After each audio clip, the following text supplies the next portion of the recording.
Às 6 horas da noite, lá no Alfredo Jaconi, o Grêmio encara a equipe do Juventude no jogo de volta da semifinal do Campeonato Estadual. E nesse vídeo, a gente vai conversar sobre os pontos que o Tricolor tem que se preocupar e por onde pode passar a nossa classificação contra a equipe lá da Serra Gaúcha. Gente, primeiro aquele convite clássico, te inscreve no canal, ativa as notificações, deixa teu like, comenta, compartilha, tudo isso é extremamente importante para que esse conteúdo chegue em cada vez mais pessoas e que ele tenha cada vez mais qualidade. Daqui a pouquinho, às 6 horas da noite, o Grêmio encara a equipe do Juventude lá no Alfredo Jaconi, né, o jogo de volta da semifinal do Campeonato Estadual. O jogo de ida foi um empate em 1-1, onde o Grêmio dominou o jogo, não fez um jogo tão ruim assim na minha visão, né? Nós enfrentamos um adversário de Série B do Campeonato Brasileiro, que tem alguns jogadores de qualidade e que muitos de nós imaginávamos que poderiam até, quem sabe, figurar em times da primeira divisão, como o caso do Mandaca no meio-campo, como o próprio caso do Talhari, né, o centroavante. Enfim, são jogadores. O Messias, o zagueiro, é um cara que já jogou por muito tempo na Série A do Campeonato Brasileiro, mas tem alguns pontos a serem considerados em relação ao esquema tático que o Luiz Castro deve mandar a campo e principalmente em relação às peças. Eu vou deixar na tela aqui a lista de relacionados para vocês acompanharem. Lista de relacionados essa que não tem o TT, que está com uma lesão muscular, que não tem o William, que está com dores na posterior da coxa, que não tem o Monsalve, ou seja, o colombiano não vai ser uma opção para esse meio-campo comandado pelo técnico Luiz Castro, e assim o Grêmio passa a ter alguns problemas para solucionar em relação a esses posicionamentos.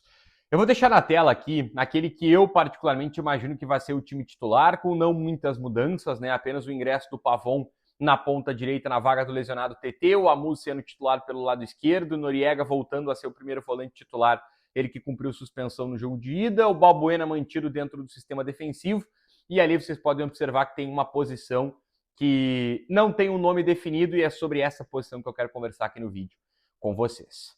O companheiro de Arthur e de Noriega nesse tripé de meio-campistas. O Grêmio não tem o William, que é quem vinha atuando por ali, né, sendo um camisa 10. O Grêmio não tem mais o Edenilson também, que não estava correspondendo, mas era quem o Luiz Castro mais gostava de escalar por ali. O Thiago, que está relacionado, é um cara que foi parar praticamente no fim da fila em relação aos jogadores que podem ganhar uma possibilidade.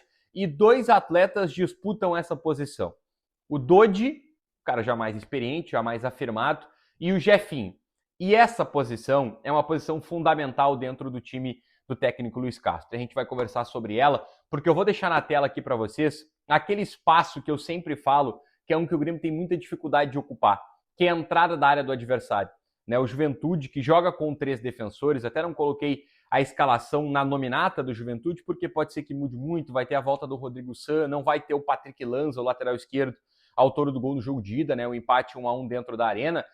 Mas é um Juventude que se defende dessa maneira que vocês acompanham na tela. Ele forma uma linha de 5 defensores, os 3 zagueiros mais os 2 alas, uma linha de 4 na sua frente, com os 2 pontas descendo e se juntando aos 2 meio-campistas, e deixando só o centroavante na frente, que no jogo da ida foi o Safira. E aí o Talhari recua pela esquerda, o Manuel Castro recua pela direita, e assim o Juventude forma essa linha de 5 e depois essa linha de 4. Não tem um primeiro volante definido. Assim, esse espaço na entrada da área é de extrema importância, porque não tem jogadores que marquem aquele espaço ali. Como é que o Juventude faz para conseguir ocupar esse espaço? Ele adianta os seus zagueiros. Como ele joga com 3, um pode adiantar, pode pressionar aquele espaço, e aí sempre sobram ainda 2 zagueiros no sistema defensivo, tendo bastante marcação em cima do Carlos Vinícius. Mas por que eu falo daquele terceiro homem do meio campo ali, né? Porque se for o Dodi com o Luiz Castro sempre foi um primeiro volante. Ele nunca atuou como um segundo homem de meio campo. Mas na carreira, ele sempre foi um segundo homem de meio campo. Por mais que tenha características defensivas, né, de maneira mais acentuadas em relação às categorias, às características ofensivas, o Dodi é um cara que pode atuar ali, que pode tentar ocupar aquele espaço. Fisicamente ele vai sofrer quando o zagueiro saltar para tentar pressionar, ele vai, mas ainda é um jogador com mais experiência do que o Jefinho, que entrou no segundo tempo, que é outra opção. Ele entrou no segundo tempo da partida contra o Juventude, e a gente nota que tem qualidade técnica. A gente nota que o Jefinho gosta de ocupar aquele espaço ali, que ele não tem aquela ânsia de sair desse quadrado para vir buscar a bola no pé do primeiro volante. Mas ele ainda é muito novo, e acho que é muito perigoso colocar um Jefinho, porque ele pode oscilar muito num jogo que a gente sabe que tem a sua importância dentro desse começo de temporada. Por isso, se dependesse de mim, a minha escolha seria colocar o Dodi, por mais que seja uma característica diferente, por mais que o Dodi não seja o melhor jogador para ocupar aquele setor, o fato é que o melhor jogador em características para ocupar aquele setor ainda é um menino de 20 anos que deve ter 3 partidas como profissional, e aí tudo isso pesa bastante. Por que eu falo que ela é fundamental? Porque atraindo um zagueiro, acontece isso que você está acompanhando na tela agora. Para que o Grêmio consiga atacar essa última linha, é importante que esses jogadores daquele espaço se mantenham ali, para chamar a atenção de um zagueiro. Um zagueiro indo marcar ali, abre um corredor nas costas dele para o próprio meia infiltrar, né? Ele pode dar o famoso gato de fingir que vai para um lado e atacar nas costas da zaga e receber essa bola dentro da área já para finalizar, ou o ponta pode fazer esse movimento. No jogo de ida, vocês vão lembrar, o TT corta de fora para dentro, não foi entre um zagueiro e outro, mas ele conseguiu fazer esse movimento e ali marcar o gol de cabeça depois do cruzamento do William, por isso é muito importante que os pontas façam isso. Se o Pavon jogar pela direita, ele não tem tanto essa característica assim, de cair da beirada e atacar por dentro. O Pavon gosta muito mais de ficar aberto. Se houver a troca, Pavon vai para a esquerda e o Amuso passa a jogar do lado direito, a mesma coisa. O Amuso não tem a característica de atacar por dentro, até porque é um destro. Isso não é por característica algo que ele gosta de fazer. Se jogar o namorado também não faz. Talvez o Roger seja quem melhor faça isso, até por ter o pé esquerdo dominante, né, e conseguir cortar para dentro. Defensivamente, eu vou deixar na tela para vocês acompanharem aqui o lance do gol, do empate do 1-1, do gol marcado pelo Patrick Lanza, para a gente ter atenção a um ponto em que o Grêmio precisa melhorar, e não é de hoje que eu falo, e para esse jogo contra o Juventude precisa melhorar bastante também nesse sentido.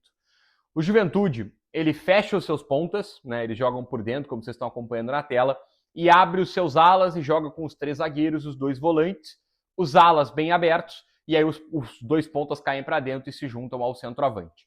Qual que é o objetivo? Gerar dúvida no adversário. Vocês estão acompanhando na tela aqui como os 2 pontas por dentro, tanto o Talhari quanto o Manuel Castro, eles geram dúvida, porque o João Pedro fica na dúvida se é ele que tem que marcar ou se o Balbuena tem que andar alguns metros para frente. Lá do lado esquerdo, fica na dúvida se é o Marlon que tem que ir no ponta que está por dentro, se é o Wagner Leonardo que tem que ir no ponta que está por dentro, se são os volantes que tem que descer. E no gol que nós sofremos, que vocês estão acompanhando na tela, que é a movimentação, aconteceu exatamente isso. O ponta caiu por dentro, que no caso da ponta esquerda era o Talhari, ele traz para dentro e atrai a marcação do João Pedro. Vocês estão acompanhando que o Grêmio está todo deslocado, né, lá para o lado esquerdo defensivo, liberando o corredor esquerdo ofensivo da equipe do Juventude. O ponta descer, como foi o caso do TT, é normal. O Luiz Castro gosta que os pontas façam essa linha de 6. E o TT desceu. Só que esse corredor, essa linha de passe entre o lateral do nosso time e o ponta do nosso time, esse espaço aqui, ele tem que ser fechado por pressão na bola. E faltou isso, né? O zagueiro pelo lado esquerdo da equipe do Juventude, que se não me engano era o Gabriel Pinheiro, ele teve espaço para conduzir com a bola, conseguiu achar esse passe entre o nosso lateral e entre o nosso ponta, e aí isso gera outro problema, foi um outro erro, que é o ponta, no caso do TT, não está com o corpo preparado para correr e cobrir isso, o João Pedro está muito fechado, que era o objetivo do Juventude, e aí o Juventude conseguiu criar essa oportunidade com o Patrick Lanza. O Grêmio tem que ter cuidado com isso. Os zagueiros do Juventude, que vão obviamente sair para construir, porque são 3, né? Um deles será marcado pelo Carlos Vinícius e os 2 do lado têm bastante liberdade para avançar. O Grêmio precisa que os meias desse tripé, né, o primeiro volante e os 2 meio-campistas, o Grêmio precisa que esses jogadores pressionem bastante os zagueiros que vão sair jogando. Afinal de contas, hoje no futebol, os zagueiros tendo liberdade para construir, eles conseguem encontrar um tipo de passe como o que foi no jogo de ida. E aí o Patrick Lanza criou essa oportunidade.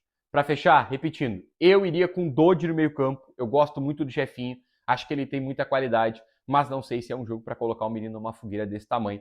Dados os desfalques e a situação que a gente sabe que se o Grêmio for eliminado, a pressão fica muito grande. Mas eu, de novo, repito, não demitiria o Luiz Castro, acho que ele tem que ter continuidade. Gostou do conteúdo? Comenta aqui embaixo qual tu acha que deve ser o time do Grêmio para encarar a Juventude lá no Alfredo Jacó. Inscreve no canal, ativa as notificações, deixa o teu like, comenta, compartilha, que vai ter muito Grêmio por aqui. Valeu!